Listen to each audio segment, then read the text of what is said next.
नमस्कार। Doctor Sunita Saxena biology classes में आपका स्वागत है।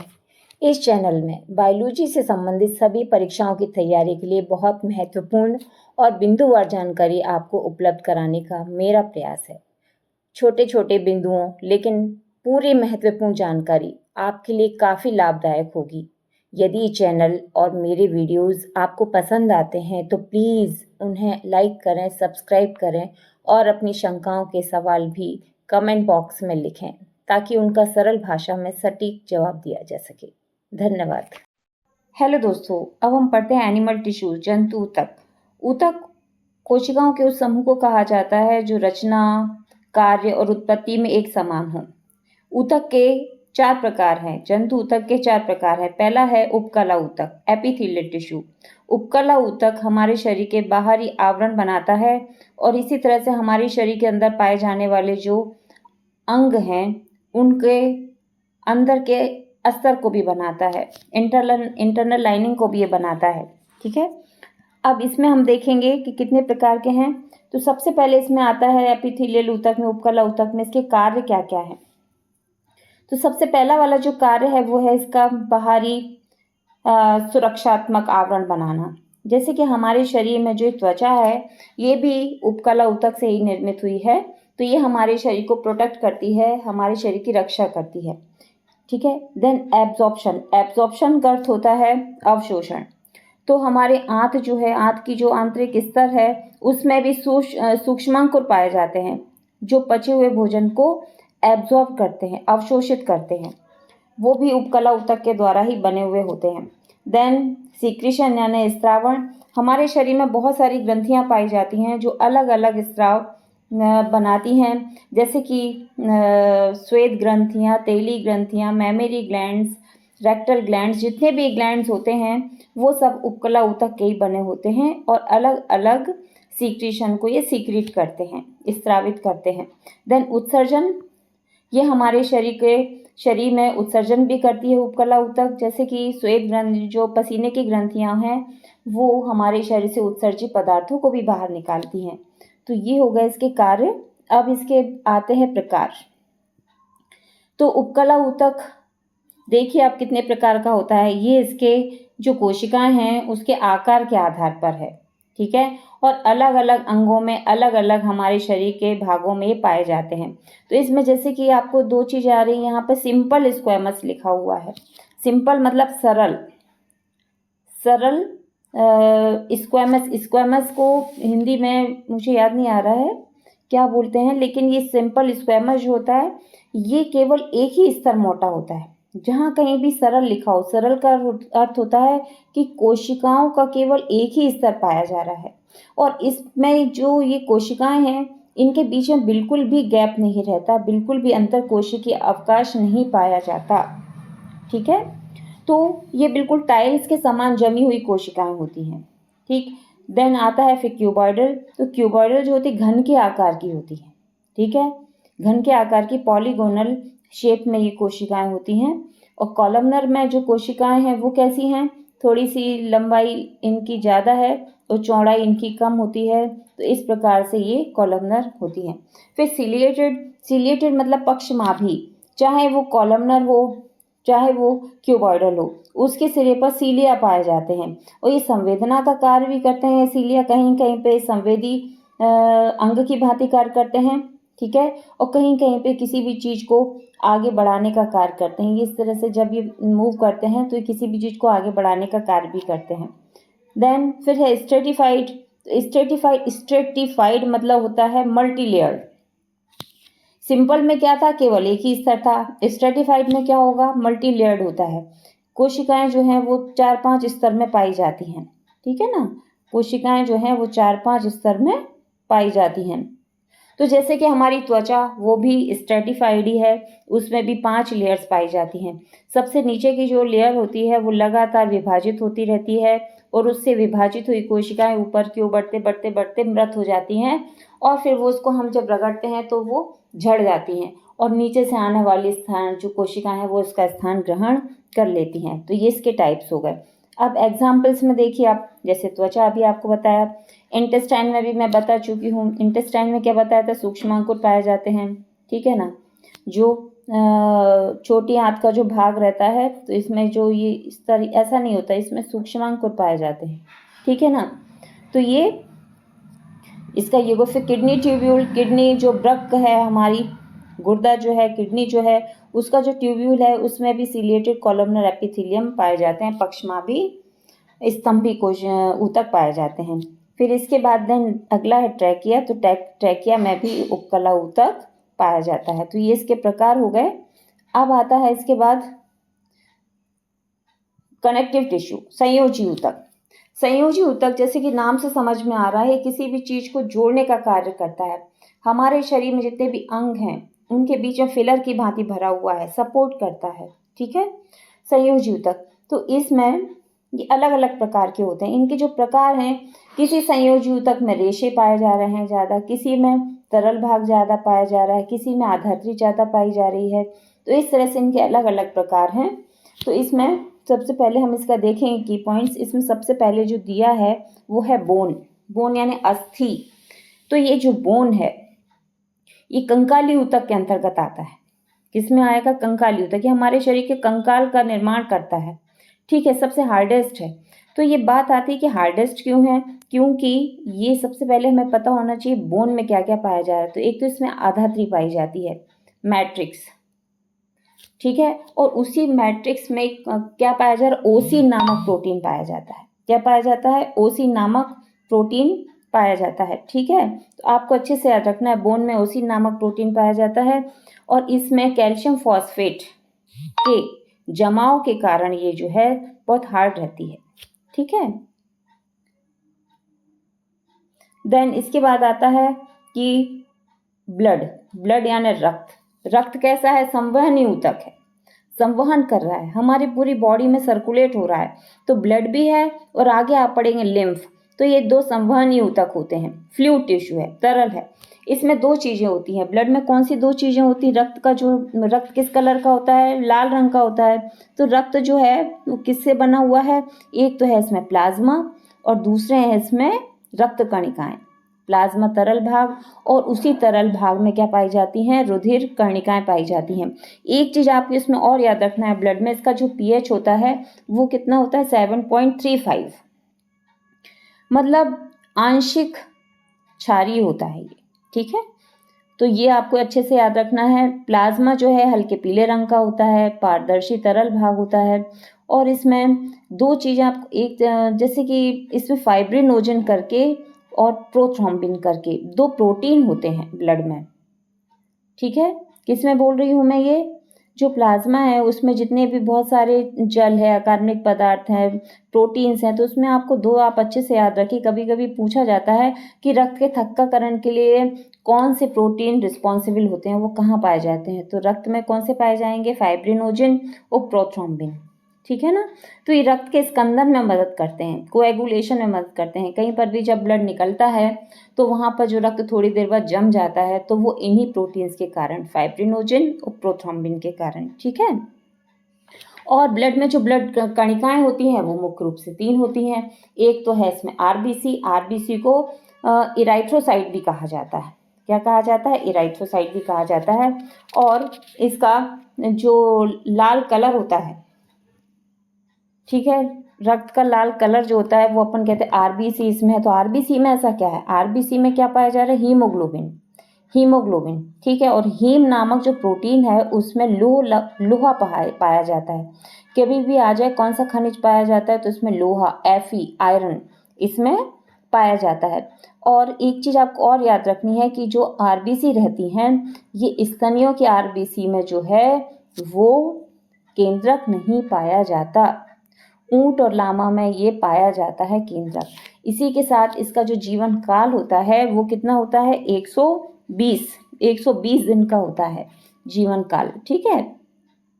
और इसमें आपको और क्या याद रख सकते हैं? जैसे फिर दूसरे नंबर का है WBC, वाइट ब्लड कर्पजल या श्वेत रक्त कणिकाएं। तो इसमें अमीबा के लाइक इनका स्ट्रक्चर होता है ल्यूकोसाइट्स का। इनको ल्यूकोसाइट कहा जाता है। जैसे कि आरबीसी को हम इराइथ्रोसाइट कह रहे हैं, इसको हम ल्यूकोसाइट कहते हैं, ठीक है। और इनकी अधिकता से रक्त कैंसर निर्मित होता है, ल्यूकेमिया, ठीक है। WBC की अधिकता से क्या होता है, ब्लड कैंसर फॉर्मेशन हो जाता है। और ये हमारे शरीर के सिपाही हैं, कहीं पर भी इन्फेक्शन हो तो WBC की मात्रा बढ़ जाती है और ये उसका भक्षण कर लेते हैं। ठीक है, इसके बाद आता है रुधिर प्लेटलेट्स या पट्टिकाएं। तो आपको अच्छे से याद रखना है कि इनमें केंद्रक नहीं पाया जाता और इनका जीवन काल जो है 2 से 5 दिन का होता है और ये रक्त के स्कंदन में सहायता करते हैं। कभी भी रक्त के स्कंदन की बात आए तो कौन करता है, जो ब्लड प्लेटलेट्स हैं या पट्टिकाएं हैं, ये कार्य करते हैं। तो ये आपका कंप्लीट हो गया। फिर एडिपोज टिश्यू जो है वो वसी ऊतक कहलाता है। वसी गोलक इसमें पाया जाता है। ठीक है, और इस प्रकार का ऊतक जो है हमारी त्वचा के नीचे पाया जाता है, डर्मिस के नीचे। अब बात आती है किसकी, टेंडन और लिगामेंट की। तो टेंडन और लिगामेंट ये क्या है, टेंडन और लिगामेंट क्या है, ये इसमें तंतु पाए जाते हैं। ठीक है, तो इसमें तंतु पाए जा रहे हैं। इसमें इसमें पाया जाता है कोलेजन तंतु। टेंडन में कौन सा तंतु पाया जाता है, कोलेजन नामक सफेद रंग का तंतु पाया जाता है और ये पेशी को अस्थि से जोड़ता है। हमारे शरीर में बड़ी बड़ी अस्थियां पाई जा रही हैं तो उसमें पेशियां तो होंगी, पेशियां नहीं होंगी तो हमारे शरीर में मूवमेंट ही नहीं होगा। तो इसको ये कौन जोड़ रहा है, कंडरा। इसको क्या कहते हैं हम, टेंडन को हिंदी में कंडरा। ठीक है, तो ये पेशी को अस्थि से जोड़ता है। इसी तरह से जो लिगामेंट है, लिगामेंट में क्या पाए जा रहे हैं, इलास्टिन तंतु। ये थोड़े लचीले होते हैं और ये जो कॉन्ड्रिन तंतु पाए जाते हैं, कोलेजन तंतु जो पाए जाते हैं, ये कैसे थोड़े स्टिफ होते हैं, दृढ़ होते हैं। ठीक है, तो लिगामेंट स्नायु, इसको हिंदी में कहा जाता है स्नायु। ये अस्थि को अस्थि से जोड़ता है और कभी भी जब लिगामेंट्स में एकदम खिंचाव होता है तो ये मौच का रूप ले लेता है। मौच उसी को कहते हैं, लिगामेंट्स के खिंचाव को हम क्या बोलते हैं, मौच आना। ठीक है, इतना आपको क्लियर हो गया। तो आपको याद रखना है कि टेंडन में क्या पाए जा रहे हैं, कोलेजन फाइबर, और लिगामेंट्स में पाए जा रहे हैं कौन से, इलास्टिन फाइबर्स अधिकता से। अब दूसरे प्रकार कौन से हैं, दूसरे प्रकार देखेंगे अब हम। तो एरोलर में क्या होता है, थोड़े से एयर सैक्स पाए जाते हैं जिस पे स्पंजी टाइप की हो जाती है ये, और ये ज़्यादा इम्पोर्टेंट नहीं है। फिर आता है कार्टिलेज। अब बात आती है कार्टिलेज की, एरोलर के बाद कार्टिलेज। तो कार्टिलेज जो है और बोन, ये दोनों किस, कंकाली ऊतक हैं, कंकाली ऊतक के प्रकार हैं। तो बोन आपने देख चुके हैं आप, बोन की हार्ड होती है, सबसे कठोरतम ऊतक है। कार्टिलेज जो है वो कठोर नहीं होती, इसमें लचीलापन रहता है और इसमें जो प्रोटीन पाया जा रहा है वो कॉन्ड्रिन है, कॉन्ड्रिन। और बोन में क्या पाया जाता है, ओसिन नामक प्रोटीन। ठीक है, तो एक चीज़ आपको और याद रखना है कि कार्टिलेज जो है ये ऐसे स्थानों में पाया जाता है जहाँ पर कि जो लचीलापन, जैसे नाक की टिप पर, नोज़ की टिप पर पाया जाता है, कान में पाया जाता है। तो इस तरह से ये कार्टिलेज है, ये कंकाली ऊतक का प्रकार है। फिर लिम्फ जो है, ये हमारी जो रुधिर वाहिनियाँ हैं उनसे छन कर रिस कर जो एक फ्लूइड इकट्ठा हो जाता है कोशिकाओं के बीच में, उसको हम लिम्फ बोलते हैं। और लिम्फ कैसा होता है, पीलापन लिए हुए एक फ्लूइड रहता है और इसमें WBC पाई जाती है, जो कि हमारे शरीर के सिपाही होते हैं। कोई भी इन्फेक्शन होने पर ये उससे लड़ जाते हैं और उसका भक्षण कर लेते हैं। ठीक है, तो लिम्फ में RBC नहीं पाई जाती, WBC पाई जाती हैं, उत्सर्जी पदार्थ ज़्यादा पाए जाते हैं, ये इसकी विशेषता है। अब है कार्य। तो कार्य में ये कनेक्टिंग ऑर्गन्स के बीच में कनेक्ट करते हैं, ऑर्गन्स को बीच में फिलर की भांति कार्य करते हैं, सपोर्ट करते हैं और हमारे शरीर में ट्रांसपोर्टेशन का कार्य करते हैं संयोजी ऊतक। जो भी ऑक्सीजन, कार्बन डाइऑक्साइड को ट्रांसपोर्ट करना हो, चाहे डाइजेस्टेड फूड को करना हो, चाहे उत्सर्जी पदार्थों को करना हो, तो ये कार्य ये करते हैं। उसके बाद आता है मस्कुलर टिश्यू, पेशी ऊतक। तो पेशी ऊतक क्या है, पेशियाँ। ये हमारे शरीर में कितनी प्रकार की पेशियाँ पाई जाती हैं, 3 प्रकार की। एक होती है रेखित पेशी। रेखित पेशी क्या है, ऐच्छिक पेशी, जो हमारी इच्छा से कार्य करती है और ये हमारे कंकाल से जुड़ी हुई होती है। ठीक है, रेखित पेशी में 2 तरह के आपको याद रखना है, इसमें प्रोटीन पाए जाते हैं, एक्टिन और मायोसिन नामक प्रोटीन पाए जाते हैं। ठीक है, फिर आता है इनवॉलंटरी या अनैच्छिक पेशी। ये हमारे शरीर के उन अंगों में पाई जाती है जो हमारी इच्छा से कार्य नहीं करते। इंटरनली जितने भी ऑर्गन्स हैं वो जो अपने आप से काम कर रहे हैं, उसमें इस प्रकार की पेशियाँ पाई जाती हैं। Then third one is cardiac पेशी यानी हृदय पेशी, जो हार्ट का निर्माण करती हृदय का फॉर्मेशन इन्हीं पेशियों के द्वारा होता है, जो कि जीवन पर्यंत कार्य करती रहती हैं और ये शाखित होती हैं, और इनका कार्य जो है पेशियों का वो है बॉडी मूवमेंट। इसके बाद आता है कि तंत्रिका ऊतक। तंत्रिका ऊतक हमारे शरीर में तंत्र का निर्माण यही करता है, और इसकी जो इकाई है वो है न्यूरॉन, तंत्रिका कोशिका। ठीक है, तो ये हमारे शरीर में पूरे नेटवर्क है इसका, जो भी संवेदना हम ग्रहण करते हैं वो सब इन्हीं के माध्यम से। ठीक है, और ये जो न्यूरॉन्स हैं ये दो प्रकार की होती है, एक संवेदी न्यूरॉन और दूसरी होती हैं चालक। ठीक है, और इसके जो पार्ट हैं वो होते हैं डेंड्राइट, सेल बॉडी और एक्सॉन। इसकी जो संरचना है वो थोड़ा मैं आपको बताती हूँ। देखिए यहाँ से इस प्रकार से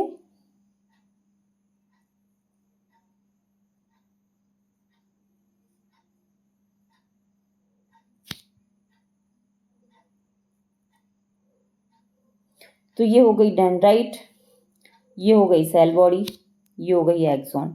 कोई भी संवेदना आती है सबसे पहले डेंड्राइट ग्रहण करता है, फिर वो साइटोन में भेजता है, सेल बॉडी यानी साइटोन, फिर वो एक्सॉन में। फिर इतनी लंबी तो होगी नहीं पूरी की पूरी कि पूरी एक ही पहुंच जाए मस्तिष्क तक, तो एक के बाद ये जुड़ी हुई होती हैं। तो जहाँ पर दो तंत्रिका कोशिका आपस में जुड़ी हुई होती हैं उसको हम बोलते हैं सिनैप्स या युग्मानुबंध, और उसके बीच में एक केमिकल रिसेप्टर भी होता है जिसको हम बोलते हैं एसिटाइल कोलिन। वो आपको अच्छे से याद रखना है। ठीक है, और इसका जो कार्य होता है वो नियंत्रण और समन्वय का कार्य है। ये पूरी हमारी बॉडी का कंट्रोल जो है, जो समन्वय है, वो यही ऊतक करता है। तो इस तरह से ये हमारा कंप्लीट हो गया, और इसके बाद हम पढ़ेंगे इससे जुड़े हुए जो MCQs हैं वो। अब हम करते हैं MCQs को सॉल्व। तो सबसे पहला जो क्वेश्चन है वो है जंतु ऊतक कितने प्रकार के होते हैं?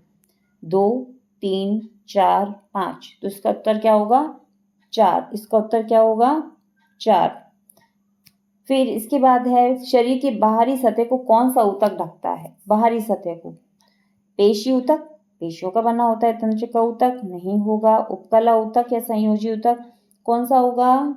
उपकला ऊतक। ठीक है, फिर इसके बाद क्योंकि आपको पता है कि हमारे शरीर की जो त्वचा है वो भी उपकला ऊतक की बनी हुई है, तो जहां कहीं भी आवरण होता है वो उपकला ऊतक का ही बना होता है। रक्त किस प्रकार का ऊतक है? उपकला ऊतक, पेशी ऊतक, संयोजी ऊतक, तंत्रिका ऊतक। उपकला तो होगा नहीं, पेशी होगा नहीं, तंत्रिका होगा नहीं, क्या उत्तर होगा इसका? संयोजी ऊतक। ठीक है, फिर नेक्स्ट, शरीर में संदेशों का संचार कौन सा ऊतक करता है? संदेशों की बात हो रही, संचार की बात हो रही, तो इसमें क्या आ जाएगा? तंत्रिका ऊतक। सबसे पहले क्या आ जाएगा इसमें? तंत्रिका ऊतक आएगा। ठीक है, अस्थि और उपास्थि किस ऊतक के उदाहरण है? बात यहाँ पर हो रही है कंकाल की। ठीक है, और कंकाल या फिर रुधिर, कार्टिलेज, लिगामेंट्स, ये सब किसके अंतर्गत आते हैं? संयोजी ऊतक के अंतर्गत। ठीक है, पेशियों में तो केवल आपको क्या याद रखना है? 3 तरह की पेशियां, तो वो तो होगा नहीं ये। ठीक है ना, उपकला होगा नहीं, हड्डी और उपास्थि तंत्रिका में तो केवल न्यूरॉन तंत्रिका कुछ पक्का पढ़ते हैं, तो इसका उत्तर क्या होगा? इसका उत्तर क्या होगा? ये संयोजी ऊतक। ठीक है, देन इसके बाद है नेक्स्ट, हृदय की मांसपेशियां किस प्रकार की होती हैं? ऐच्छिक होती है, हमारी इच्छा से कार्य करती है? नहीं ना, तो क्या होगा इसका? अनैच्छिक। इसका उत्तर होगा अनैच्छिक। ऐच्छिक पेशियां कहाँ पाई जाती हैं? हृदय में। हमारी ऐच्छिक पेशियां होती तो हम तो जब चाहे उसको अपने अकॉर्डिंग चलाते, ऐसा नहीं है ना। तो ऐच्छिक पेशियां कहाँ पाई जाएंगी? आमाशय भी हमारे हिसाब से काम नहीं करता, हाथ पैर। ठीक है, इसका उत्तर क्या होगा? हाथ पैर। फिर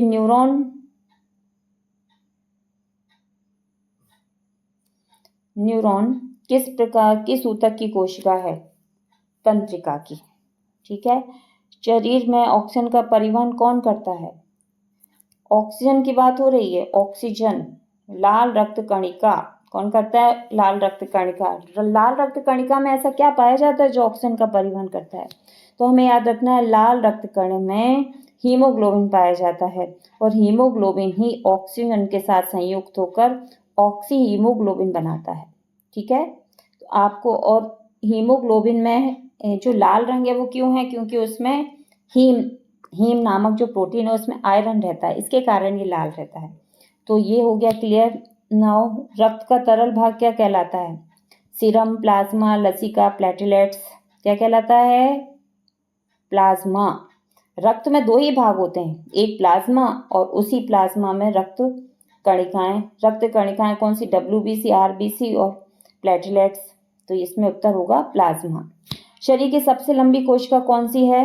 न्यूरॉन। आपको बताया था कभी भी लंबी कोशिका की बात आती है तो वो कौन सी है? न्यूरॉन या तंत्रिका कोशिका। नेक्स्ट 12th, श्वेत रक्त कणों का मुख्य कार्य क्या है? ऑक्सीजन ले जाना तो RBC का है, ये तो है ही नहीं। रक्त का थक्का बनाना किसका है? प्लेटलेट्स का, पट्टिकाओं का, तो ये है नहीं। भोजन का पाचन करना भी नहीं है। तो रोगों से रक्षा करना जो है वो हमारे शरीर के सिपाही कहलाते हैं, प्रतिरक्षियों का निर्माण करते हैं श्वेत रक्त कण, इसलिए इसका उत्तर होगा रोगों से रक्षा करना। रक्त का थक्का बनाने में कौन से कण सहायक हैं?